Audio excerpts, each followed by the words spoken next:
Thank you so much. Let me just go up and then.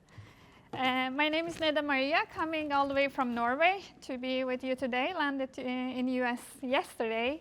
And I'm leading the company called Bloom Aegis. What we're doing is to trying using AI. We are in prototyping phase, but using AI to reduce the school shooting in US. And that you can wonder how we came there. I studied in Harvard Business School, data science and business analytics. And in last year, I approached a couple of my colleagues and said, we have not studied just to advance our career, but we want to use it for social good. And that's why we ended up in this project that we are prototyping. But it was an amazing journey, because once we started to talk to schools and find out how we really can use the potential data to create a model to reduce the school shooting and start recognizing the patterns of criminals coming to the area, we realized that there are a lot of difficulties with regard to compliance.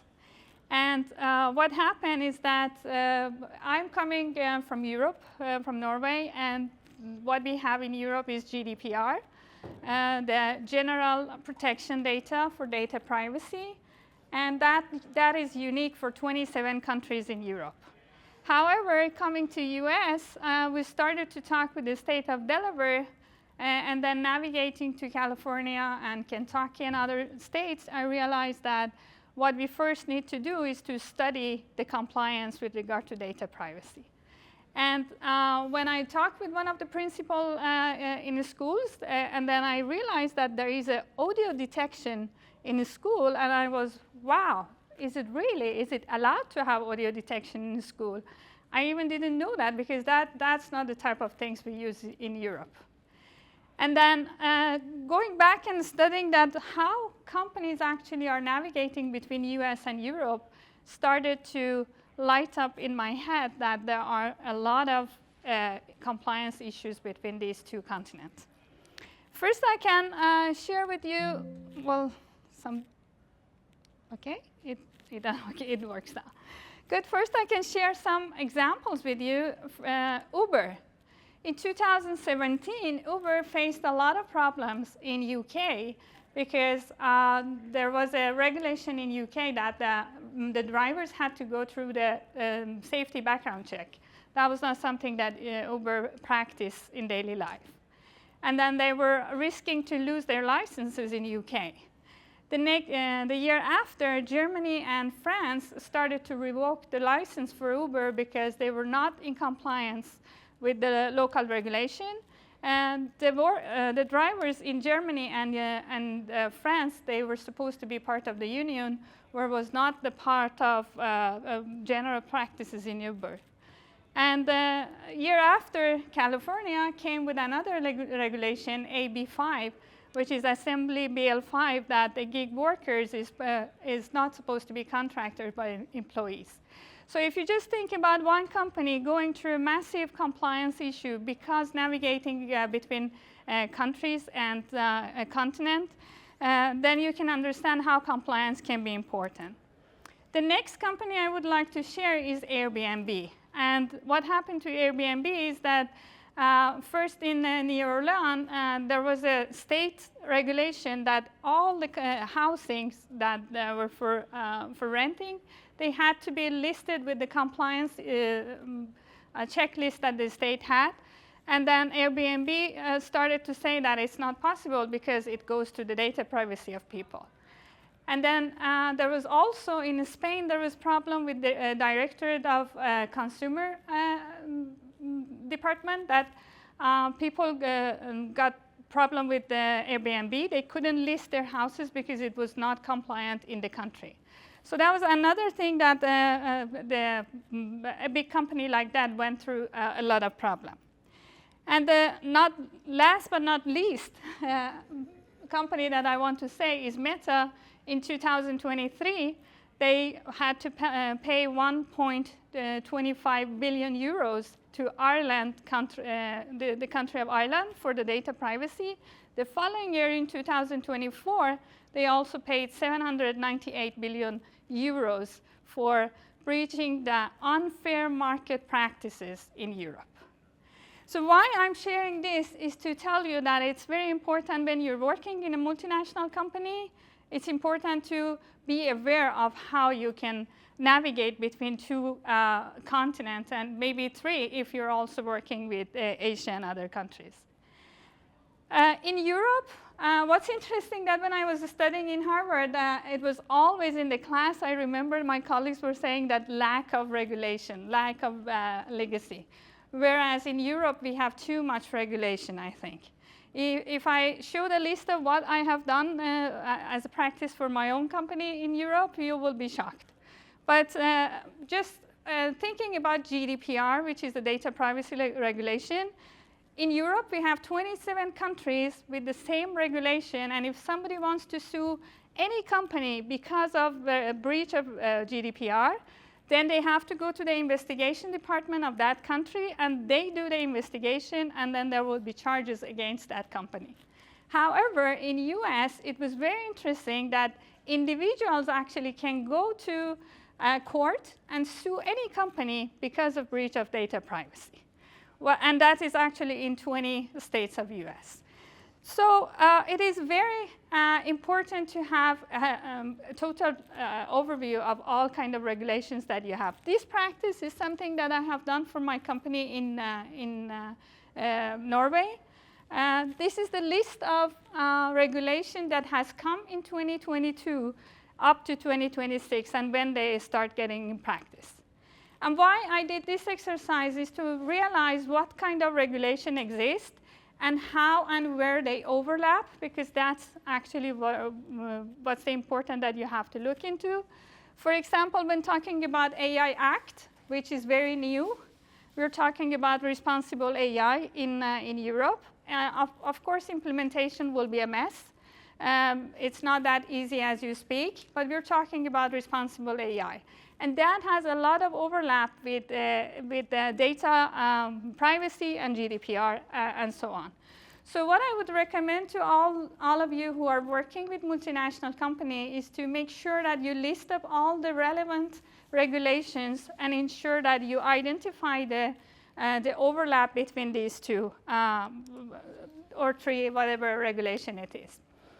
I want us to understand a little bit of GDPR and DORA. DORA is an abbreviation of Digital Operation Resilience Act. Has come to Europe this year, effective from 17th of January 2025.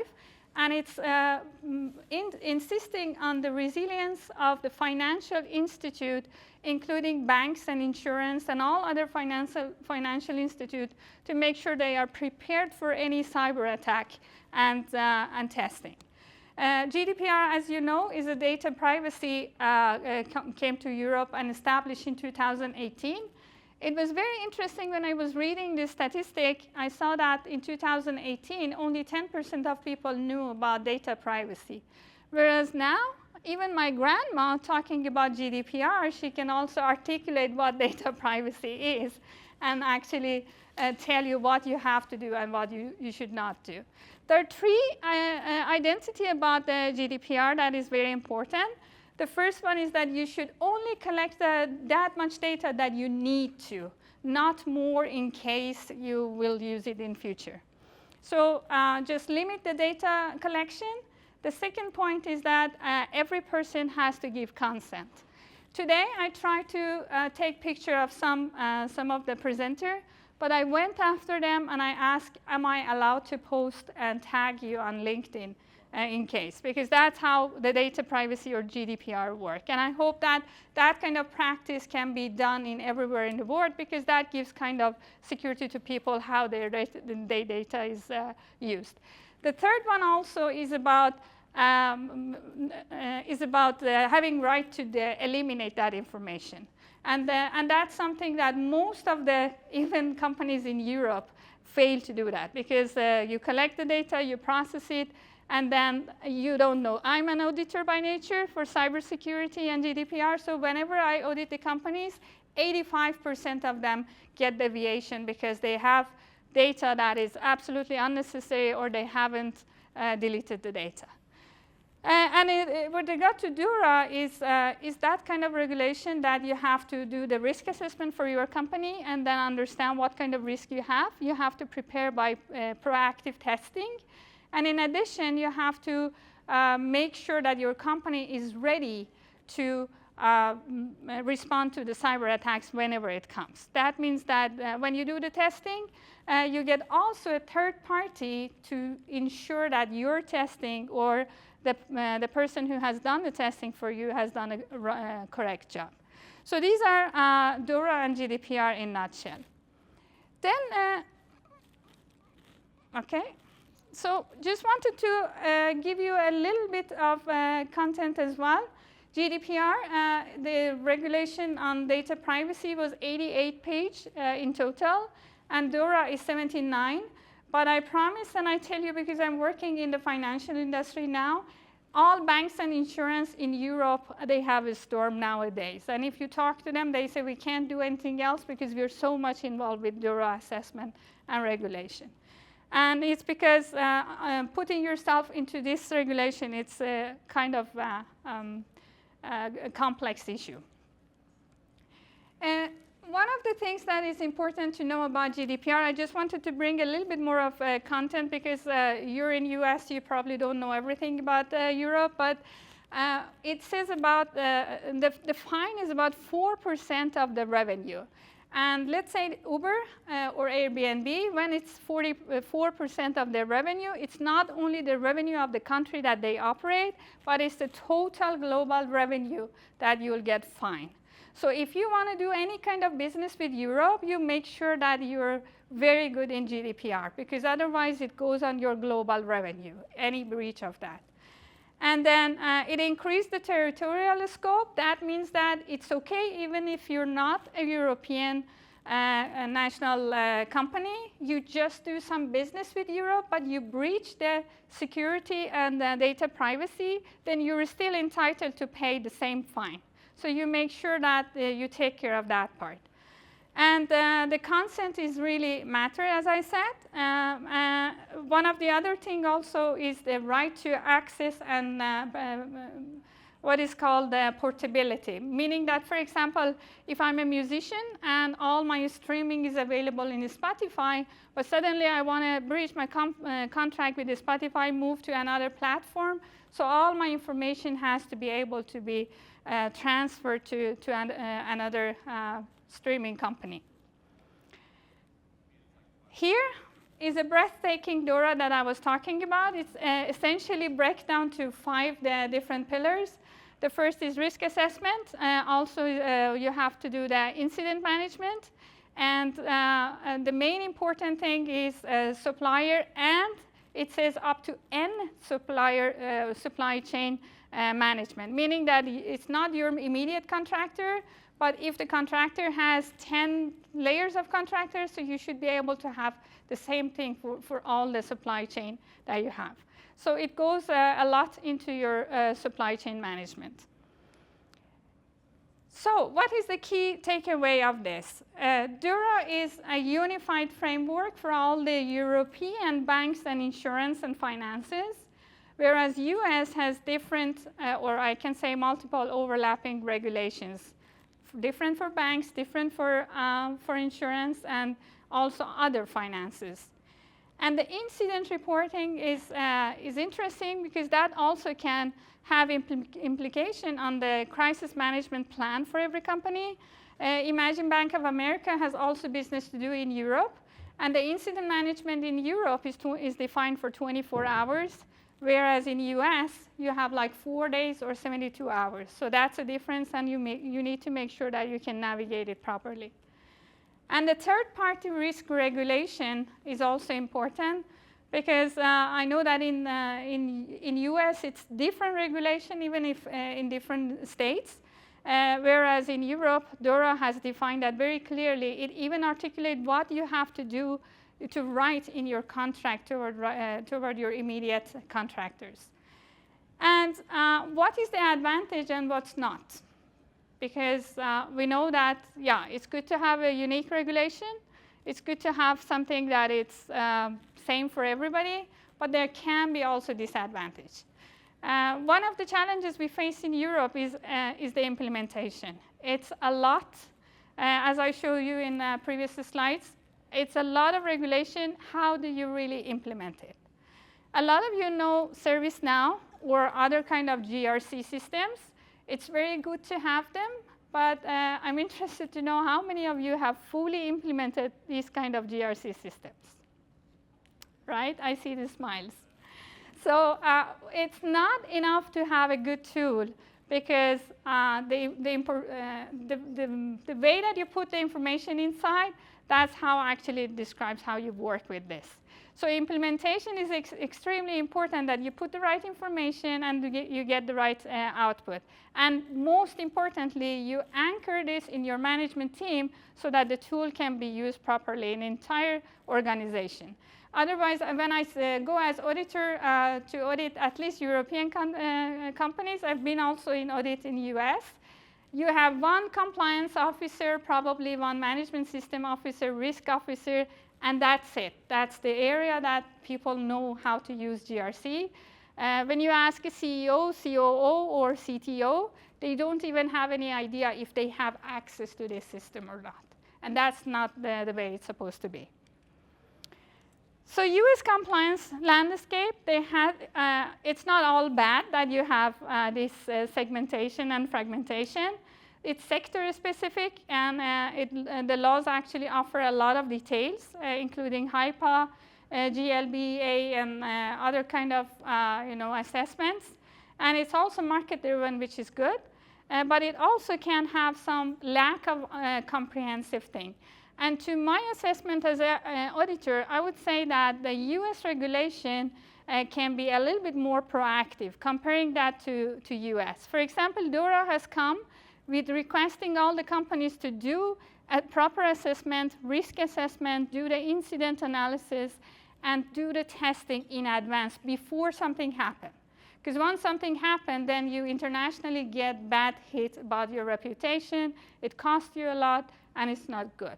So being proactive in that, it's really good.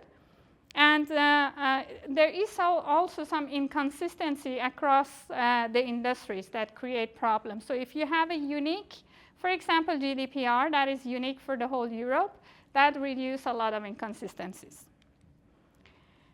The key lessons from GDPR and DORA, I would say the harmonization is good, the proactiveness is good, and responsible data governance, that prepare you for AI Act that is coming. I was happy to talk to a lawyer in US a couple of weeks ago, and then see that US also is doing something not exactly like the AI Act, but about responsible AI.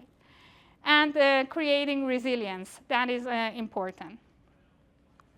The actions that I would recommend is to adopt the best practices. I'm not saying copy whatever is in EU, but there are some good stuff there that you can be inspired and using that. And then you can enhance the cross-border compliance program, because especially when you're working together, you need to understand how the company requests you so you can arrange yourself. And then you can leverage technology for compliance automation and advocating for regulatory clarity, because it's a lot of regulation that is coming, and overlapping has to be considered. A lot of people think that, at least in Europe, I hear from most of the CEOs when we have this CEO forum in Europe, that when a new regulation comes, it's another one. It's not supposed to be like that, because at the end of the day, if you are thinking about regulation of having the umbrella in a storm, it will collapse sooner or later. So that's not it's supposed to be. But building your resilience for yourself and setting up your company in a way that when everything comes, then you can prepare yourself through a proper GRC system. That's the way it's supposed to be. And that's where you can actually go global and do business with other countries. And that's how we are building this model to hope and hope to reduce the school shooting in US.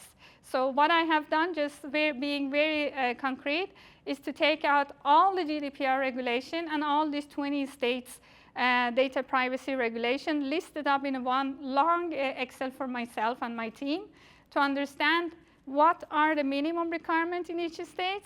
And what we are doing now is taking the most strict requirement at the end to make sure that we are in compliance with all of those regulations, all the lines of our Excel. So that was my message today. And I have started a YouTube channel this year, and I recommend you follow up.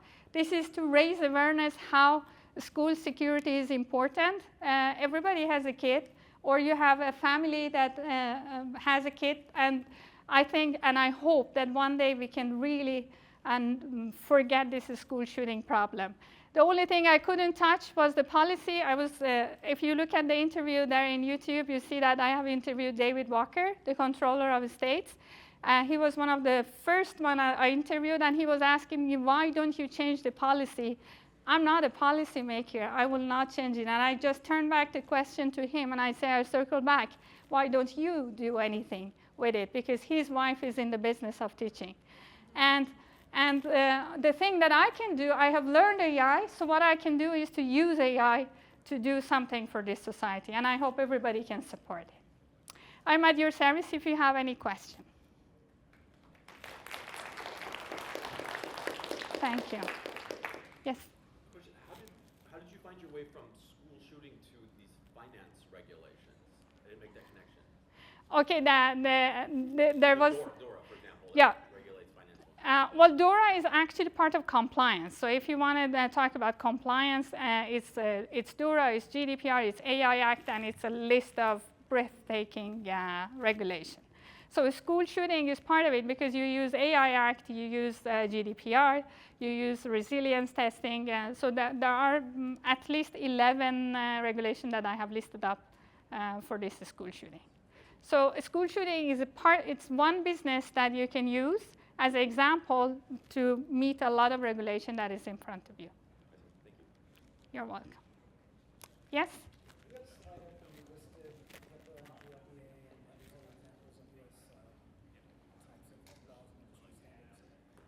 We are now in a climate where some of those are becoming a little bit more fragile. So if you can imagine yourself in the European system in your role, and I can counterpart in America, and you recognize speaking with me that I'm not sure I'm going to be able to enforce some of the compliance things that you're looking at, how do you respond to that? If I say, yes, we're doing these things. In this fragile world that we have, honestly, nowadays, I'm so unsure. Every night I sleep, I'm not sure what's going to happen next day. But what I definitely know that the governments and the politics is all about money around the world, and they do all their best to get money from the people and companies. That's for sure I know. So I make sure that I'm in compliance to not pay unnecessary penalties. So a big part of GDPR is that if you're a European citizen and you're in the US companies have to comply with GDPR. Do you know where this is moving in the future with like the amount of regulation and the regulatory state, and like even between states? Like if I'm a California citizen and I live in Washington, or I'm going back and forth, do you know where the jurisdiction ends? Because Well, about the future, I'm not a politician to make the law, honestly, so I don't know the answer to that. But what I definitely know, for example, for my business that is school shooting in US, I'm taking the most strict regulation that is existing, because I'm very excited about 30 other states that still don't have the data privacy. They will come sooner or late. And my business is to make sure that I'm in compliance in all the future regulation that is coming. So the way that I have made myself agile is to break down this regulation in an Excel file to make sure that I have listed them up. So any new regulation come, I will match the lines and find out only the gap. So the gap will be my business in future. I don't know if I answered. no, that answers, Yeah. Yes? What are your thoughts on CRM?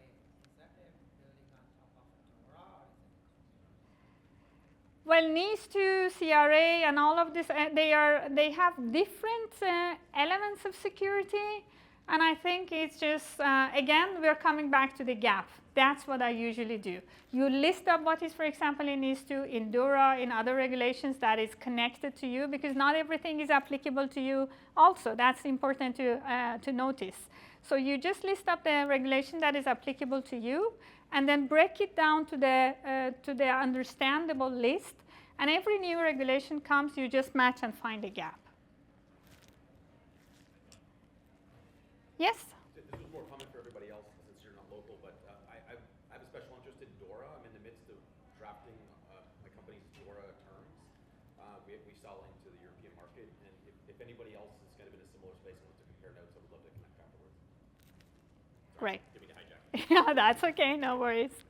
I would be happy to continue the conversation as well. Yeah. Great, I think the time is up. Thank you so much. You have a good rest of the day.